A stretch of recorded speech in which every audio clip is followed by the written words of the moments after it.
Je disais, vous m'avez un peu contrarié dans ma transition, mais on parlait de loi, on parlait de réglementation, on parlait de prévention. On va accueillir maintenant Alexia Gardin. Merci d'être avec nous et de nous rejoindre sur scène.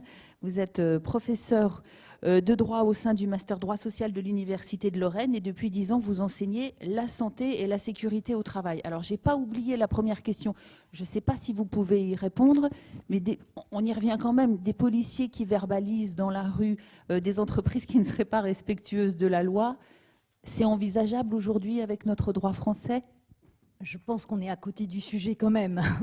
Je pense que le contrôle en réalité de la réglementation, de l'application de la réglementation au travail, c'est ça le vrai sujet qui était derrière cette question, savoir si c'est les policiers, savoir si ce sont les inspecteurs du travail qui vont être à l'origine ensuite d'un processus qui peut conduire effectivement à l'engagement de la responsabilité. Parce que c'est vrai que finalement, j'ai entendu beaucoup parler de droit. Pendant que j'étais dans la salle, j'ai appris beaucoup de choses, mais j'ai appris notamment qu'on formait les ingénieurs aussi à la réglementation, qu'il y avait donc des formations juridiques. Alors c'est vrai que moi, c'est mon objet premier. Je suis spécialiste en droit social et je forme des juristes. Alors je forme des juristes depuis longtemps et je forme des juristes depuis longtemps au droit de la santé et de la sécurité au travail. Et je voudrais d'abord témoigner à ce titre parce que j'ai vu une évolution. J'ai vu une évolution parce qu'au départ, on était surtout sur le volet réparation. On apprenait à nos étudiants la législation AT-MP, on apprenait évidemment sa complexité. On remettait tout ça dans une perspective historique. C'est 1898, la loi de 1898, le compromis historique, c'est toujours ça. Et donc on apprenait ça à nos étudiants. Et puis de plus en plus, à partir, je dirais, de 2000, 2002 même, les arrêts amiantes, on a vu arriver cette obligation de sécurité de résultat. Alors sur le terrain, sécurité, législation AT-MP, parce que c'était le cadre, mais ensuite elle a rayonné en droit du travail. Et là, on a commencé à enseigner en réalité le risque juridique attaché à une prévention insuffisante des risques. Et en réalité, on change complètement la perspective. Parce que saisir par le risque qui s'est concrétisé, l'accident qui est survenu, la maladie qui s'est déclarée, c'est finalement laisser de côté tout un processus de prévention qui lui-même génère de la responsabilité. Et c'est pour ça que j'étais intéressée tout à l'heure quand tout le monde parlait de la responsabilité, comment on en est vite arrivé à oui, il y a forcément ici des enjeux de responsabilité. Alors c'est vrai que je suis juriste, donc c'est ça qui me parle en premier, avant tout. Alors ça déforme mon regard, même si j'étais très intéressée par tout ce que vous avez dit, parce que moi j'apprends les textes, j'apprends le droit, j'apprends la règle, mais il y a l'usage de la règle. Et c'est ça en réalité qui est le plus important. Parce que vous pouvez inscrire ce que vous voulez dans un texte. Vous pouvez dire que l'employeur a l'obligation de, que le travailleur a l'obligation de. Vous pouvez inscrire ce que vous voulez. Vous pouvez dire que les policiers doivent contrôler. Effectivement, ça. Vous pouvez le dire dans un texte. Mais ensuite, il y a la question de l'effectivité. Et c'est ça qui est en réalité déterminant. Et là, le juriste, il doit laisser faire d'autres aussi. Il doit laisser faire d'autres. Parce que quand on enseigne à nos étudiants, évidemment, le volet prévention, on explique toutes les obligations qui pèsent sur l'employeur. On va dans la partie 4 du Code du travail qui est épaisse comme ça. On va même dans le Code de la sécurité sociale, parce que vous avez oublié de citer le Code de la sécurité sociale tout à l'heure. Donc il y a tellement de choses, effectivement. Mais savoir ensuite comment c'est mis en œuvre, savoir ensuite... et c'est vrai que là aussi, l'approche RH est déterminante. Donc tout ça, moi, si je devais aujourd'hui faire passer un message, oui à la transversalité, quoi. Il faut absolument que les juristes parlent avec les gestionnaires, que les gestionnaires et les juristes parlent avec les ingénieurs sur les questions de prévention. C'est juste impossible de rester tout seul dans son coin avec son focus, sa focale. Moi, je ne peux pas rester que sur les textes. Et si on diffuse davantage toutes ces notions de sécurité et de santé au travail dans la formation, est-ce qu'on peut imaginer qu'il y aura un meilleur respect de la loi ? En tout cas, il y a déjà une meilleure compréhension d'un objet commun. La prévention. Ouais, parce qu'on l'aborde tous, évidemment, sous un autre aspect. Donc ça ne peut que faire progresser les choses. Alors, est-ce que ça va faire... moi, j'ai été sensible à ce qui a été dit tout à l'heure sur la culture d'entreprise, partagée, voilà. Mais pour arriver à cette culture d'entreprise partagée, je pense qu'il faut mettre un peu de juridique, il faut mettre un peu de performance, voilà, un peu de valeur, hein, l'approche valeur de l'entreprise, performance de l'entreprise, tous ces discours managériaux. Moi, je comprends, hein, enfin, je pense qu'il faut mettre un peu de tout. Vous qui êtes au cœur, je ne sais pas lequel de vous quatre veut répondre, vous qui êtes au cœur de l'ingénierie des diplômes, qu'est-ce que ça vous inspire, cette transversalité? Qui veut prendre la parole? Oui, on est dans la dernière partie de l'après-midi. Dans l'expérimentation que vous allez présenter parce que on est sur ça en fait, on est sur la valeur ajoutée que peut vraiment représenter la formation à la sécurité et à la santé. Puisque personne veut en parler, moi je suis tout à fait d'accord. C'est évident qu'il faut qu'il y ait un échange, un dialogue. Il faut qu'il y ait le juriste avec le manager, avec tout le monde doit parler, tout le monde doit apporter sa pierre à l'édifice. Et je vous rejoins totalement dans l'esprit et la lettre et la difficulté quelquefois d'avoir l'application de certains textes qui ont été votés sans qu'on en mesure toutes les conséquences et l'effectivité de l'application du texte qui perd toute signification dès lors qu'il est impossible à appliquer.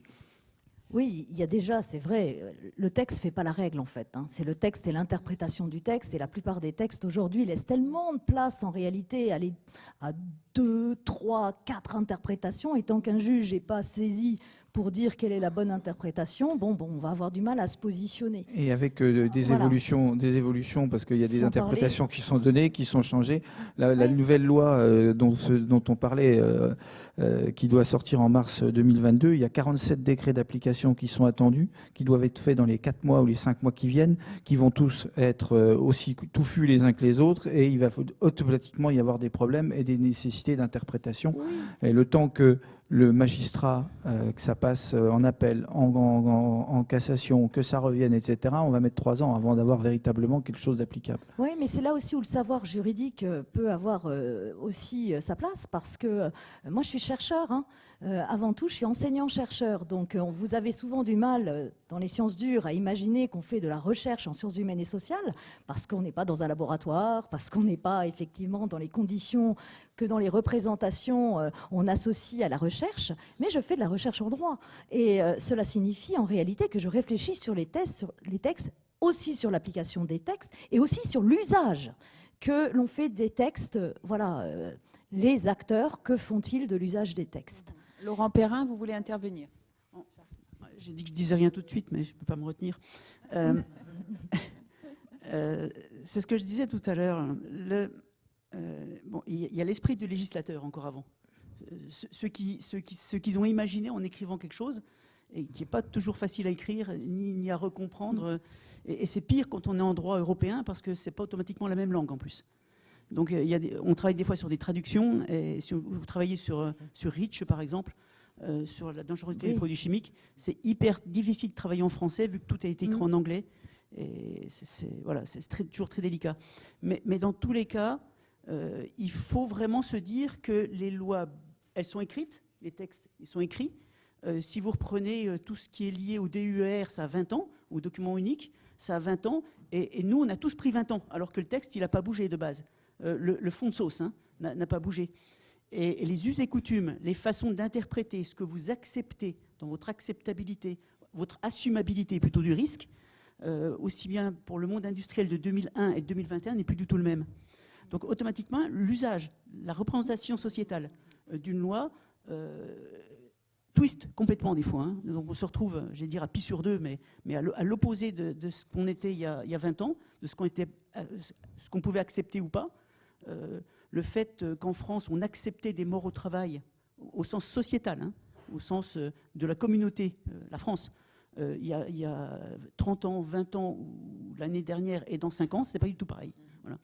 Donc, ce que je disais tout à l'heure, c'était que les textes évoluent, les gens évoluent, et il faut absolument se dire qu'on évolue dans le bon sens, et que les textes vont dans le bon sens.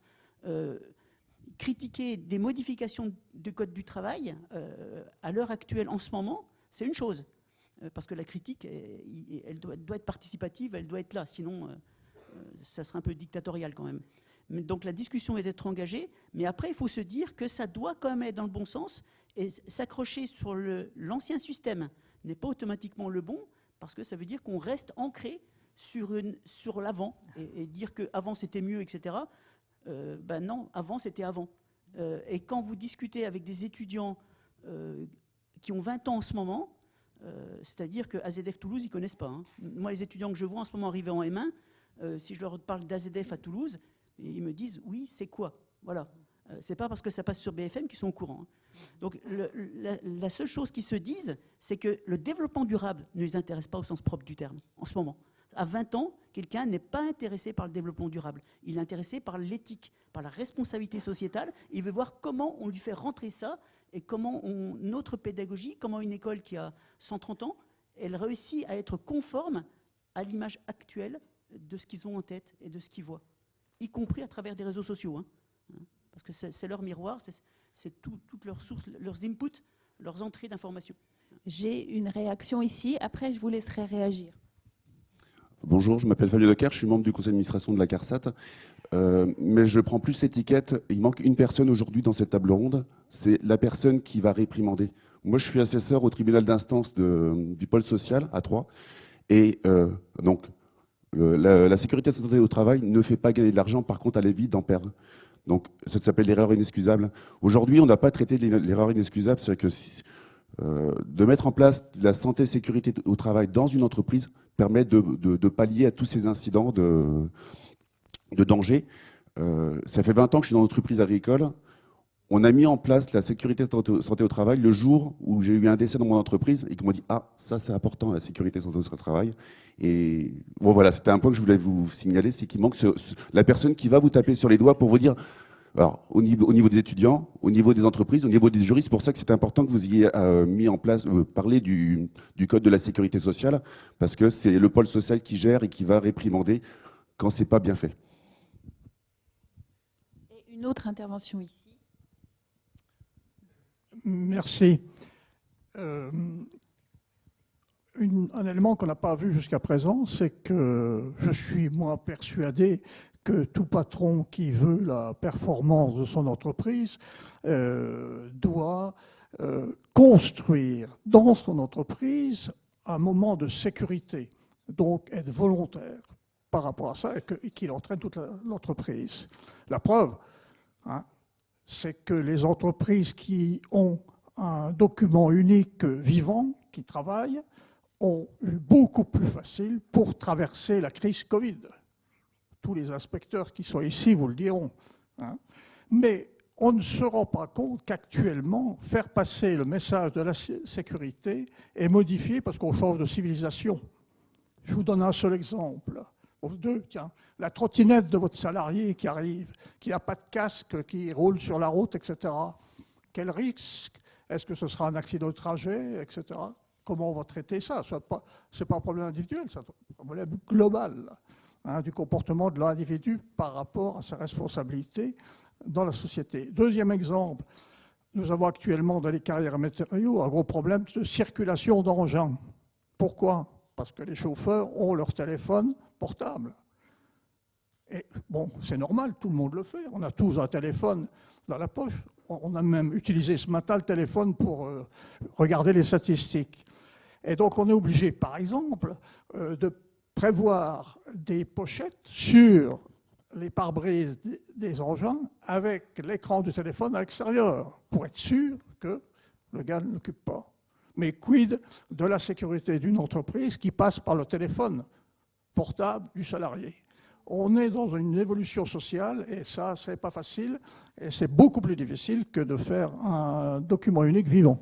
Oui, c'est ça. À quand le Bluetooth sur les engins de chantier, en fait? C'est ça, hein, pour vraiment suivre l'évolution. Qui a envie de répondre à ces réflexions? Olivier Chéry. Et puis vous vouliez intervenir, Monsieur Salessi. Oui, ouais, je ne veux pas du tout répondre à ça, mais je voudrais un peu... Laurent a parlé du changement de paradigme chez les jeunes et je crois qu'on est en ce moment en plein dans cette dynamique où ce qui compte aujourd'hui, c'est plus du tout la valeur travail. Ça, il faut être clair. C'est la valeur qualité de vie globale, donc au travail et en dehors du travail. Et ça, c'est quand même un changement énorme, une évolution énorme dans les mentalités. Et ils attendent de trouver quand ils cherchent un travail, ils attendent de trouver des entreprises qui aient des valeurs, qui aient une stratégie à long terme, qui aient une vision à laquelle ils peuvent adhérer. Et il y a eu des études récemment, la cause principale de turnover chez les jeunes ingénieurs, c'est le fait de ne pas trouver, c'est pas du tout l'histoire de salaire ou de localisation, c'est le fait de ne pas trouver de stratégie et de vision d'entreprise là où ils sont. Donc je pense que, encore une fois, je suis vraiment contre le fait d'aborder la santé-sécurité au travail comme quelque chose à part. Ça fait partie intégrante de la qualité de vie globale. Là, en l'occurrence, la qualité de vie au travail, mais c'est quelque chose de vraiment complètement global. Et il faut j'aime pas du tout il faut, mais c'est important que pour nos élèves, on leur donne cette vision-là aussi, qu'on soit conscient que ça fait partie de la qualité de vie. Et à ce titre-là, on leur parle de santé-sécurité au travail. Marc Salessina, 2-3 fois, on vous a empêché de prendre la parole. Oui, enfin, bon, ce que j'avais envie de dire est plus. Enfin, on a un peu perdu le fil de ce dont on était en train de parler. J'ai voulu réagir tout à l'heure au propos de mon collègue. On peut évidemment, et il faut se féliciter d'une évolution positive de la réglementation et de chiffres qui sont globalement en amélioration sur les difficultés qu'on peut rencontrer. En revanche, je ne suis pas certain qu'on puisse parler de manière univoque d'une évolution purement positive de la relation entre l'arsenal juridique et les questions de sécurité santé au travail. Si on fait un petit peu d'historique, on est quand même passé très rapidement de la loi Rebsamen de 2015 qui portait comme sujet central de dialogue social les conditions de santé au travail aux ordonnances de 2017 et au détricotage des institutions représentatives du personnel avec la dissolution du CHSCT et le don de ces différentes prérogatives au CSE. Donc, il faut peut-être aussi avoir si on s'intéresse à la question de la mise en œuvre par rapport aux règles telles qu'elles sont existantes, il y a aussi une modification assez considérable des capacités à pouvoir mettre les éléments en œuvre. Voilà, je voulais juste revenir sur ça. Oui. Et vous vouliez rajouter autre chose? Non, mais j'aimerais bien vous entendre peut-être. Alexia Gardin aussi quand même sur cette question. On vient d'échanger. Vous êtes d'accord? Non, mais non, on n'est pas d'accord. On est d'accord, mais on n'a pas discuté de ça. Juste pour revenir sur un élément, vous parliez de génération, vous parliez d'évolution, d'étudiants qui ne connaissent pas AZF, d'autres qui mettent leur téléphone portable, qui s'en servent, etc. De toute façon, chaque génération évolue et chaque génération apportera des façons de faire différentes. On a parlé de la génération Z, Y, etc. Mais il y a des incontournables et il y a des choses qui sont le ciment et qui doivent être là. Et en fait, ce que vous avez dit à propos du droit, c'est malheureusement ou heureusement, il y a des règles, il y a des choses qui sont édictées. Après, c'est la manière dont on s'en sert, la manière dont on va les faire évoluer. Elles sont là. Donc on doit composer avec et on doit vivre avec. Alexia Gardin, sur le détricotage des représentations des salariés au sein des entreprises. Alors oui, je voudrais juste peut-être apporter quelques compléments sur cette question parce que c'est vrai que quand on a une réforme qui intervient, on va l'analyser, on va tenter généralement de dire ce qui va advenir, tout ça en regardant en arrière pour voir ce qui a changé par rapport à l'ancien système.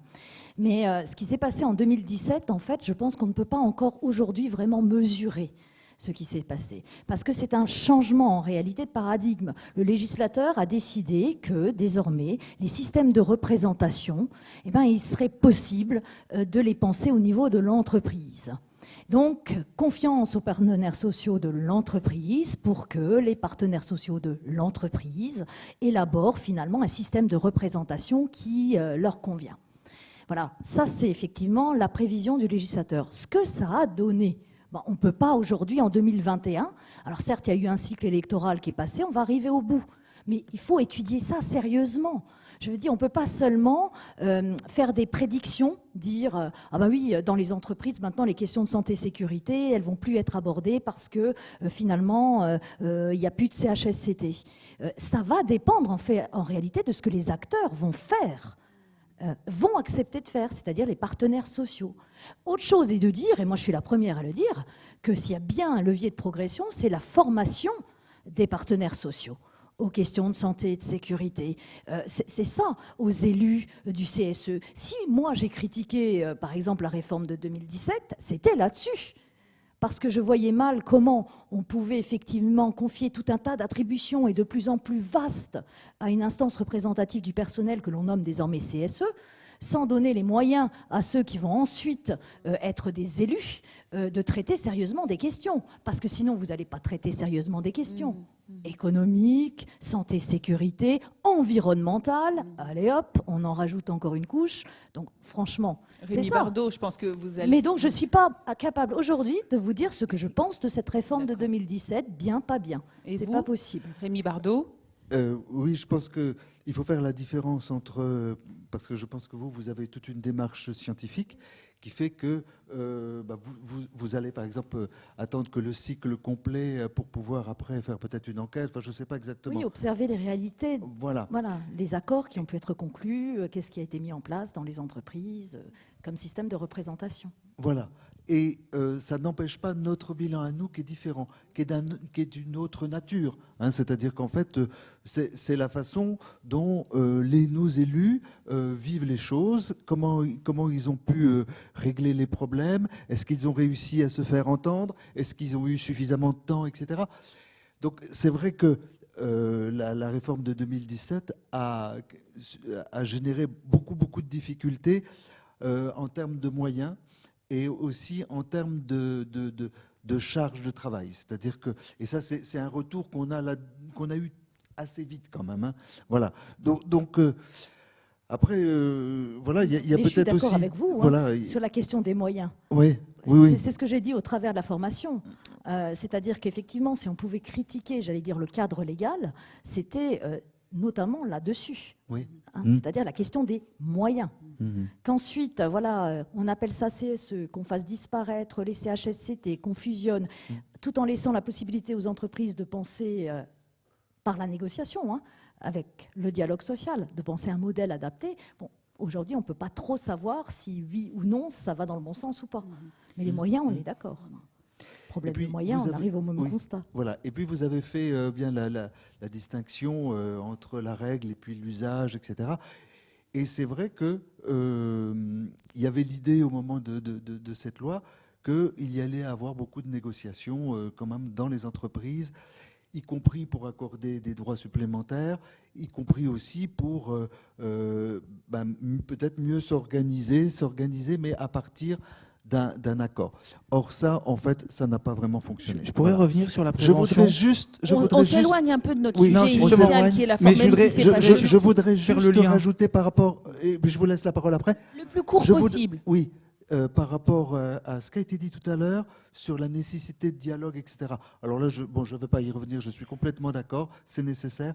Mais ce que je voudrais mettre comme accent, c'est que les choses évoluent tellement vite qu'il est nécessaire de mettre parfois des nouveaux systèmes de dialogue pour être en capacité de s'adapter, je ne peux pas dire au jour le jour, mais en tout cas à la nouvelle génération. Eh ben justement, la période Covid que nous venons de vivre dans les entreprises, elle a justement démontré la faculté des entreprises à avoir du dialogue social dans la mise en place des plans de continuité d'activité et à justement avoir des entreprises dans lesquelles on a eu du dialogue pour mettre en place les gestes barrières, le contrôle des sécurités sanitaires, etc., tout en conservant quand même une activité et tout en conservant une capacité de vivre ensemble et de travailler ensemble. Alors évidemment, maintenant, quand on ressort de cette période qui était une période contrainte, il y a pas mal de choses qu'il va falloir remettre en place.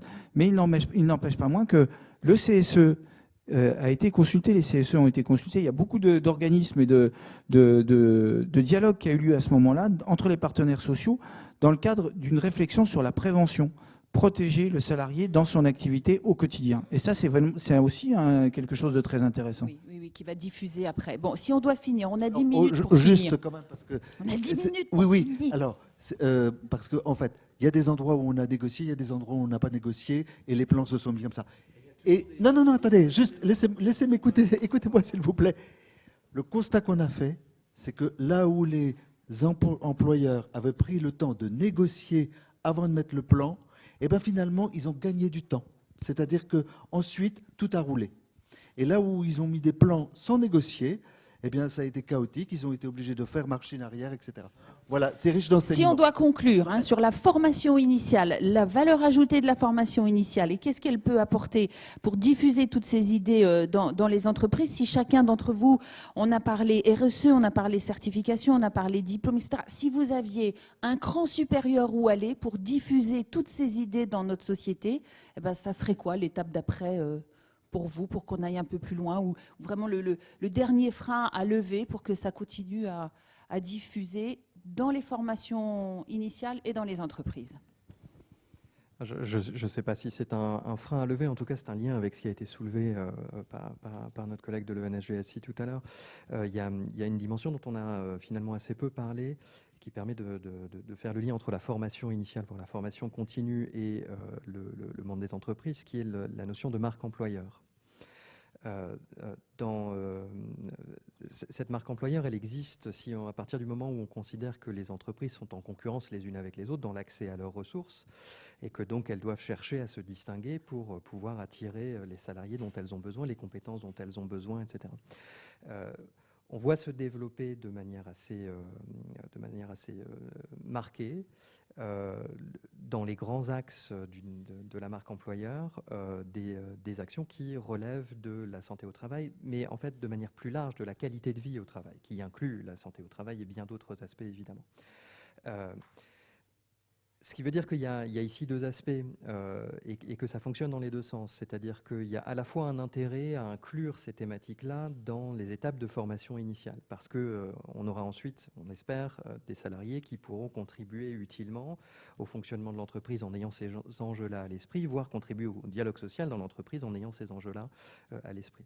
Ça fonctionne aussi en sens inverse, puisque à partir du moment où les entreprises vont avoir ou auraient comme volonté de développer un marqueur qui serait sur ces thématiques-là, elles ont aussi tout intérêt à recruter des futurs salariés qui sont déjà sensibilisés à ces questions et qui vont donc être adaptés et qui vont pouvoir s'épanouir au sein d'une culture organisationnelle qui évoluerait dans cette direction-là. Donc ça permet peut-être cette notion de marque employeur de faire le lien entre différents éléments, notamment en termes de culture organisationnelle dont on a parlé, dont la salle a parlé aussi, et d'interaction entre le monde du travail et le monde de la formation initiale. Une autre idée pour pousser un petit peu plus loin?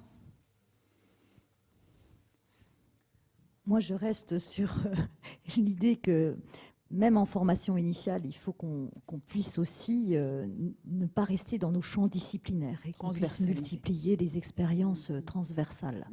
C'est-à-dire mettre un juriste avec un gestionnaire et un ingénieur sur une étude de cas, ça doit pouvoir. On va peut-être d'ailleurs, je crois, y arriver prochainement, mais voilà, il faut y penser. Bon. Encore une, on n'a plus trop le temps de débattre, mais d'avancer chacun avec votre petite idée supplémentaire. Oui, alors, on a tenté l'expérience d'une labellisation au sein de l'école qui s'appelle Développement durable et responsabilité sociétale, qui est proposée par nos instances dirigeantes, conférences des présidents d'université, CDFI, CTI. Et je trouve que c'est assez intéressant parce que justement, c'est une approche RSE appliquée à un établissement et finalement les élèves vont vivre, mais en s'occupant de leur écosystème, tous les aspects et notamment les aspects prévention des risques, parce qu'il y en a aussi des risques dans la vie d'un étudiant, notamment les addictions et autres éléments comme ça. Mais moi je trouve que c'est hyper lourd évidemment comme démarche à faire, mais le dossier est lourd. Mais la façon de la faire vivre au sein de l'établissement À mon avis, ça peut amener aussi de la transversalité, parce qu'on doit s'occuper de l'ensemble des parties prenantes, donc c'est quelque chose de bien. Valérie Wittstoom. Moi, je rejoins mon collègue, des étudiants, ils deviennent de plus en plus acteurs, et ça, c'est très important.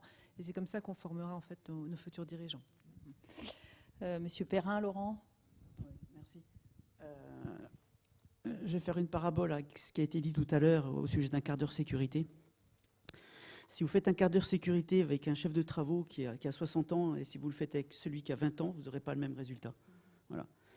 Parce que généralement, je dirais bien statistiquement, c'est comme parler d'un quart d'heure sécurité foiré, c'est pas la normalité. Donc, mais statistiquement, ceux qui ont 20 ans, quand on discute avec eux, ils sont beaucoup plus accrochés et accrocheurs. Et ils veulent s'impliquer. Et voilà. C'est ce que vous me disiez aussi, Valérie Wittstoom, quand on prépare, c'est générationnel, quoi. C'est collé. Ouais. Donc on peut être optimiste. Je finis par lequel des deux, moi, je ne sais pas. Je veux pas.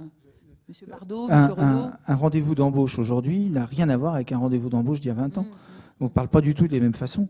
J'ai eu un recrutement il y a 2 jours, j'ai parlé avec une personne, on a parlé du projet d'entreprise. Avant de lui parler de salaire, avant de parler des jours de RTT, des choses comme ça. Projet d'entreprise, bah oui, c'est complètement différent. Donc comment pousser un petit peu plus loin? Il faut que les anciens chefs d'entreprise s'adaptent, c'est ça Mais je fais confiance à la faculté d'adaptation d'un chef d'entreprise. De toute façon, c'est comme ça ou mourir. Alors, il n'y a pas d'autre solution. Ça a toujours été comme ça. Une entreprise, c'est vivant.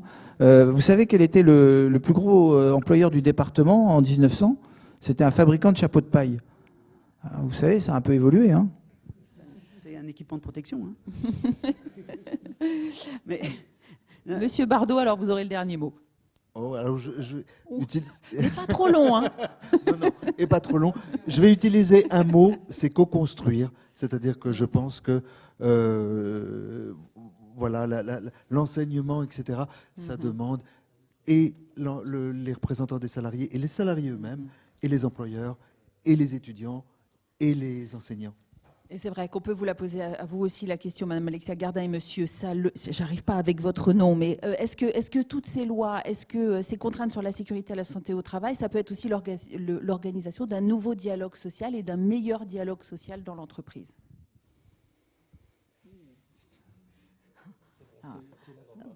On a 1h30 là, parce que franchement là, sur cette question, je crois que... S'il fallait finir dans 10 minutes, il y a 10 minutes, on est mal parti. On vient de... On peut peut-être faire de la pub pour l'ouvrage de Frédéric et Anne. Oui, je pense que ça, on peut vous renvoyer à une excellente lecture. Oui. C'est l'avènement d'un modèle de dialogue social, un ouvrage qui a été dirigé par un de mes collègues juristes et une collègue gestionnaire, Frédéric Géat et Anne Stévenot. Et c'est un ouvrage dont on recommande la lecture parce que justement, il aborde toutes ces questions de qu'est-ce que c'est que ce dialogue social, ce que tout le monde nomme dialogue social, mais personne ne met vraiment la même chose derrière.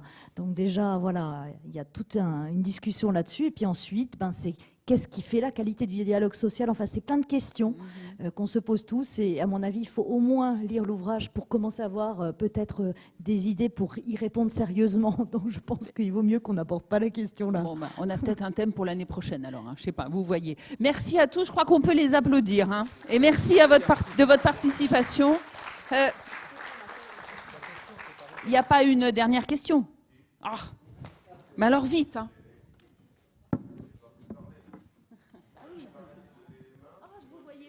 Je vous voyais pas. Mais non. Mais rapide. Ah, ça va être dur. On recommencera les applaudissements alors. Ouais, d'accord. Patrice Vandenberg, CFTC, CTR2. Merci, Madame Gardin. Merci d'avoir remis l'église au milieu du village. Merci. Une dernière chose peut-être qu'on a oubliée, c'est le bon sens. Le bon sens de chacun, le libre arbitre. Aujourd'hui, dans nos véhicules, nous avons des distracteurs. GPS, le Bluetooth, la radio, le porte-gobelet, le voisin. Enfin, c'est plein de distracteurs. Les ingénieurs qui construisent des voitures pour plus qu'on les conduise. Elles sont hyper sécurisées. Pour moi, c'est grave. Ça augmente les accidents. Mais vous pouvez couper le GPS. Vous pouvez couper la radio. C'est votre libre arbitre, votre bon sens. C'est juste une réflexion, c'est pas une question. C'est pour inviter à la réflexion. Alors on fait applaudissements parce que cette fois-ci c'est vraiment fini. Enfin pour cette table ronde. Hein. Merci à tous. Hein, on finit avec alors Madame Damfofer, hein, et vous êtes du lycée professionnel entre Meurthe et Sanon, et donc vous vous êtes rencontrés. Je ne sais pas qui a eu l'initiative de cette rencontre et de ce travail que vous allez nous présenter. Prenez chacun un micro. Alors, messieurs, dames, bonjour. Donc, Sybille Damfofer, proviseure du lycée des métiers entre Meurthe et Sanon à Dombasle. Donc, en quelques mots, un lycée des métiers avec 4 grandes thématiques. J'en profite. Hein. Donc, l'automobile, carrosserie, peinture, mécanique. Toute la partie manutention des engins de travaux publics et de manutention et conduite d'engins. La partie, une petite filière tertiaire, vente, ce qu'on appelait couramment avant vente représentation, pas commerce, hein, vente représentation. Et enfin, ce qui nous importe dans l'expérimentation, la partie pilotage des procédés, donc avec un bac pro, PCE-PC, papier, j'ai mis carton, donc où nous formons en fait des opérateurs qui sont amenés à travailler dans toute entreprise dès l'instant où il y a un procédé. Voilà. Et moi, la première rencontre, alors bon, ça faisait quelques années déjà qu'on travaillait avec l'ENS GSI qui vient faire quelques travaux pratiques dans l'établissement une fois par an. Et c'est donc la CARSAT, c'est M. Duron, qui après, je crois, avoir échangé avec M. Perron, notre DAFPIC, pour voir un petit peu comment on pouvait mettre en musique à la fois des futurs ingénieurs et à la fois des futurs opérateurs. Rencontre avec M. Perrin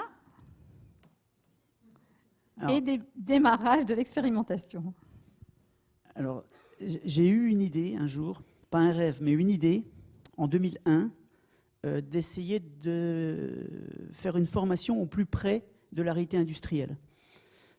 Expliquer, quand on commençait à faire des cours sur les DUR, sur les documents uniques, comment il faut faire, comment on analyse un poste de travail, etc., c'est pratique, surtout quand on n'est pas critiqué, hein, on est auto-centré, tout va bien.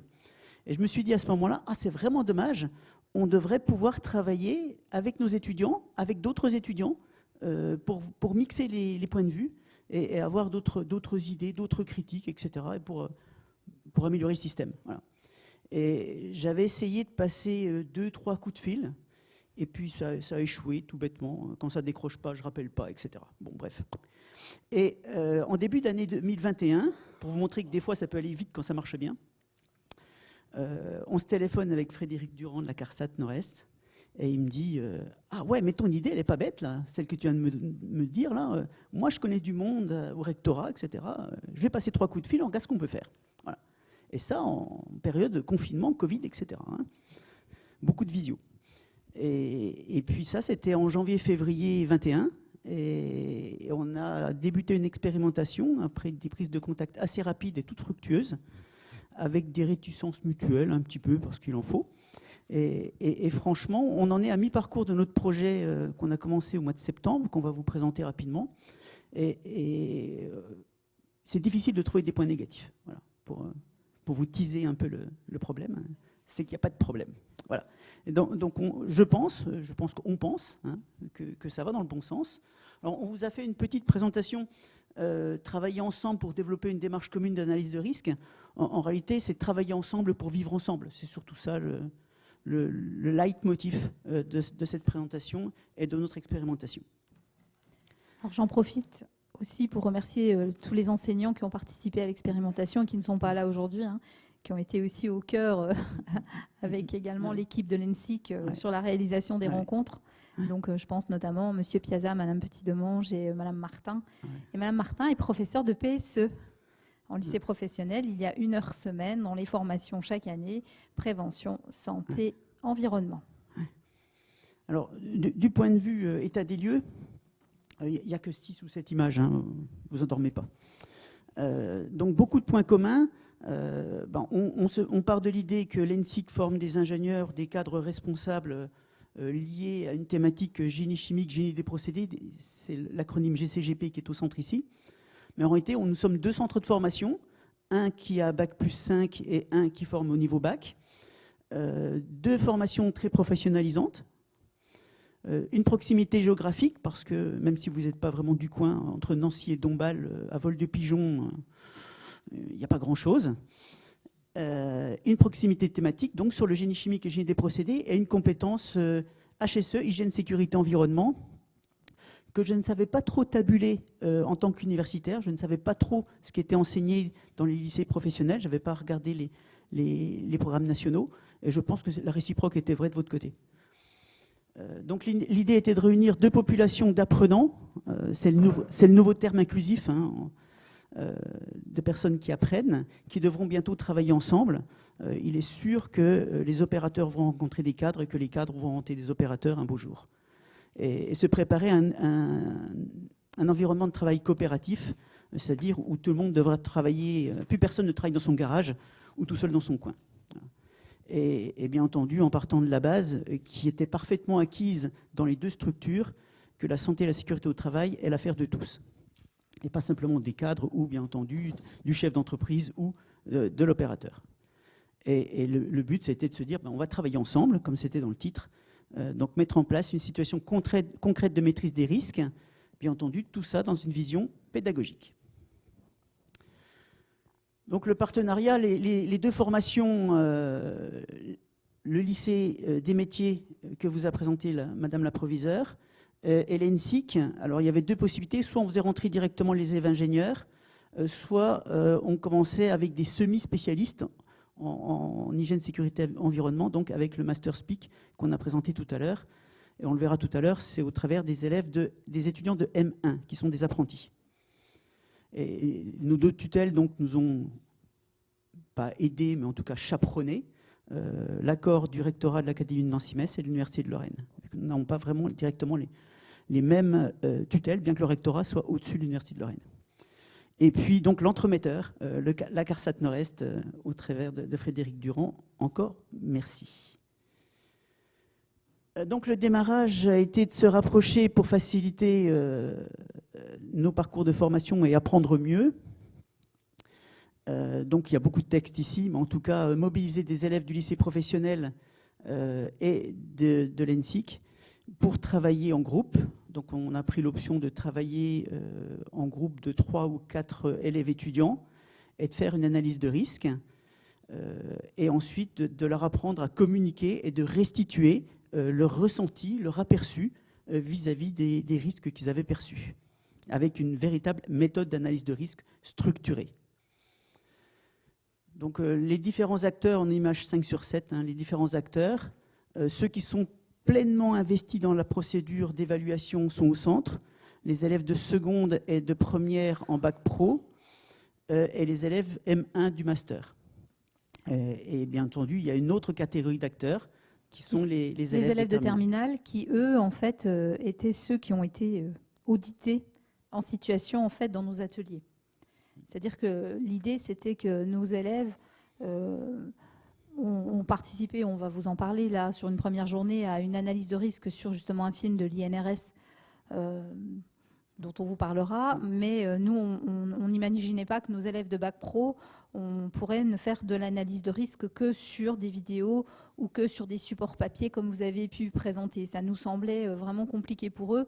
Et puis l'accroche, finalement, c'était aussi de valoriser leur secteur. Parce qu'on sait aussi que nos élèves de bac pro, parfois, ont une image un peu dégradée de leur formation et de se dire, bah oui, nous, on n'est qu'en bac pro. Et là, en fait, on mettait en rencontre et en groupe et en synergie des élèves, en fait, qui sont beaucoup plus loin dans un cursus de formation avec des élèves de bac pro.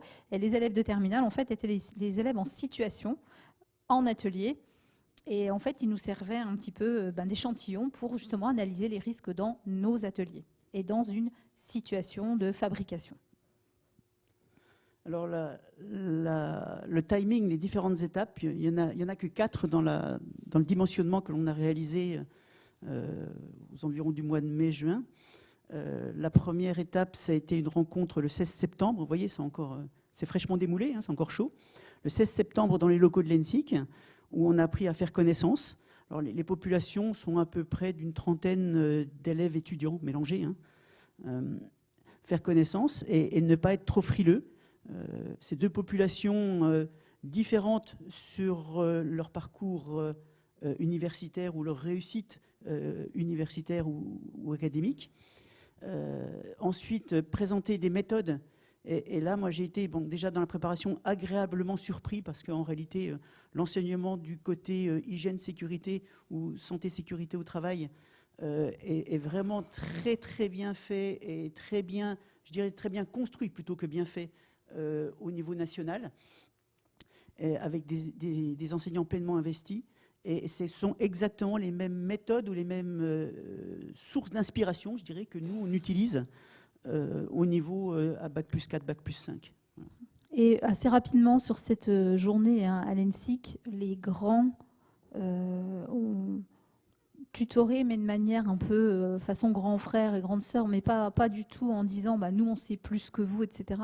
On était assez naturellement, j'ai trouvé que vos étudiants sur les groupes mettaient à l'aise les plus jeunes, c'est pas évident, les élèves de bac professionnel qui arrivent dans une école d'ingénieurs. Et en fait, je veux dire, les échanges se sont faits de manière assez fluide. Ils font partie de la même frange de population. Les M1 ont entre 21 et 22 ans. Les ados. Et en seconde, ils avaient 16-17 ans entre les secondes et les premières. Et en fait, on voit que c'est pour ça que ça a aussi bien fonctionné. C'est-à-dire qu'en fait, ils se sont quand même reconnus comme des pairs. D'un âge, certes, quelque peu différent, mais des pairs qui travaillent sur un thème commun et avec effectivement les plus grands qui, à un moment, étaient en capacité vraiment de relancer, par exemple, sur le travail de groupe. Il y a beaucoup plus de différence entre un CP et un CM2 qu'il n'y en avait là. Il n'y avait pas de notion de grand, il y avait une notion plutôt de petit frère ou de grand frère. C'est ça. Moi, je pense que ça en était un peu sur ce tutorat. Ils avaient exactement le même langage et ils parlaient des mêmes choses et des mêmes préoccupations. Voilà. Donc on a débuté par une étude de cas. On a utilisé un film de l'INRS qui s'appelle Un premier jour, qui parle d'une embauche d'un jeune dans une blanchisserie pour un début de stage et qui montre son ressenti vis-à-vis des préoccupations ou bien de certains dangers et risques. Et on leur a demandé donc d'appliquer les méthodes qui avaient été présentées avant et de se focaliser déjà en perception des dangers et des risques et de modéliser le phénomène de danger. Et puis le 30 septembre, on a été au lycée entre Meurthe et Sanon. Et là, vous avez à gauche, sur cette image, la halle principale de génie chimique du lycée. Et franchement, là, je suis tombé sur les fesses. Quand vous êtes enseignant, prof dans une école d'ingénieurs, vous êtes persuadé que c'est le centre du monde, que c'est vachement beau, qu'il n'y a pas mieux ailleurs, etc. Et là, je suis tombé sur quelque chose... Merci. Je suis tombé sur un truc incroyable. Je veux ça chez moi, quoi. C'est pas possible. Voilà. Et je comprends pourquoi le NSGSI il passe pour faire les travaux pratiques. C'est incroyable. L'outil de travail qui est là-bas. Avec réacteurs. Donc on reproduit en fait une ligne de production, mais à grandeur, à plus petite échelle. Mais on y trouve en fait tous les grands principes d'une fabrication et d'un procédé en fait, avec le réacteur. Alors on ne fait pas d'alimentaire parce que comme on fait d'autres procédés, ce serait compliqué d'utiliser le même réacteur, un coup pour de l'alimentaire et une autre fois pour faire de la bouillie bordelaise où là je crois que la thématique était très locale puisque je crois qu'ils ont fabriqué sur la le bicarbonate de soude, semble-t-il. Donc là c'était très local, c'était couleur locale. Les partenariats Nova Carbé. Mais ce qui est très intéressant, c'est que vous avez 12 fois le même module qui est reproduit. Et en gros, sur chacun des 12 modules, il peut y avoir un élève individuellement qui prépare, qui travaille en tant qu'opérateur. Ce n'est pas du bi ou du trinôme avec quelqu'un qui regarde ou qui temporise. Il n'y a pas le bon, la brute et le truand classique dans un groupe de travaux pratiques. C'est souvent ce qu'on a chez nous. Et voilà. Et là, vous avez des opérateurs, et j'ai été également bluffé par la capacité de travail des terminales qui travaillaient sans se démotiver, sans se distraire, parce que là, ils étaient plus que surveillés. Vous voyez, il y avait surpopulation dans le système. Tous ceux qui étaient en blanc, c'était les ENSI. Tous ceux qui étaient en bleu, c'était ceux du lycée. Et ils ont réussi à faire leur travail dans un encadrement qui était bien piloté et normal. Et puis après, Nous, c'était observer, noter, etc. Puis après, ils ont commencé à débriefer dans la salle qui est complètement à droite, là, une salle de cours du lycée. Il y a même une affiche INRS au fond, hein, c'est chaque chose à sa place. C'est très intéressant. Et franchement, on en est là pour l'instant. Ils ont commencé à débriefer, ils commencent à mettre sur papier des fiches. Alors, il y a une absence, vous voyez, il n'y a rien sur le mois d'octobre, parce que le mois d'octobre, pour nous, c'est une période d'un apprentissage. On est sur un mois pour le master. Donc là, ils sont tous repartis en entreprise. Ils commencent à travailler un peu à distance, mais ils vont ensuite retravailler à l'ENSIC le 18 novembre pour préparer la finalisation de leur analyse de risque et proposer des mesures d'amélioration qu'ils restitueront en gros à l'oral le 25 novembre 21. Ce sont des jeudis au lycée entre Meurthe et Sanon, en présentation individuelle par petits groupes. Voilà. Tout ça pour vous dire, en dernière image, que le bilan provisoire... Alors, nous, on a une évaluation des enseignements au niveau du master. Elle est ici. Hein, je vous ai mis 4 ou 5 avis, mais on n'a pas d'avis négatif. Ils sont beaucoup factorisés. Ils ont des réponses obligatoires à donner. Et là, ils devaient rentrer du texte dans des champs. Tout ce que nous soyons sûrs à mi-parcours actuellement, c'est que c'est positif. C'est que pédagogiquement, c'est intéressant. Que l'expérience mérite d'être conduite, et on était d'accord dès le début pour commencer sur 3 ou 5 ans, et donc de répéter l'opération. Ça ne veut pas dire qu'on va bégayer la même chose tous les ans, parce qu'il faut qu'on s'améliore aussi. On va faire une évaluation des deux populations, ils vont nous donner leurs avis après le 25 novembre, et il y a de très nombreuses déclinaisons possibles. Nous, on pense déjà qu'on peut le faire entre les élèves ingénieurs et des étudiants de DUT ou de BTS, etc. Il y a... tous les secteurs d'activité peuvent jouer à ce jeu-là, parce qu'on a tous des populations qui sont, je dirais, déclinables avec des différences de niveau. Voilà. On le fait déjà avec les industriels, hein, sur les avis et sur certains projets, mais on ne l'avait jamais fait sur une analyse réelle, qui est quasiment du travaux pratique d'analyse de risque. Voilà. Donc, merci beaucoup. Bah, merci à vous. Bah, merci.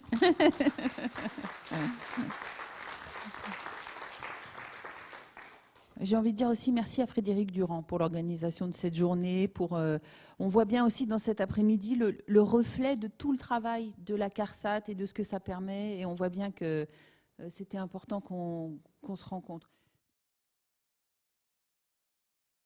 Eh bien, bonjour à tous. Pour ceux qui ne me connaissent pas, donc Julie Steinmetz, je représente aujourd'hui la CRAT-MP au niveau de la CARSAT Nord-Est, dont je suis la présidente de la commission.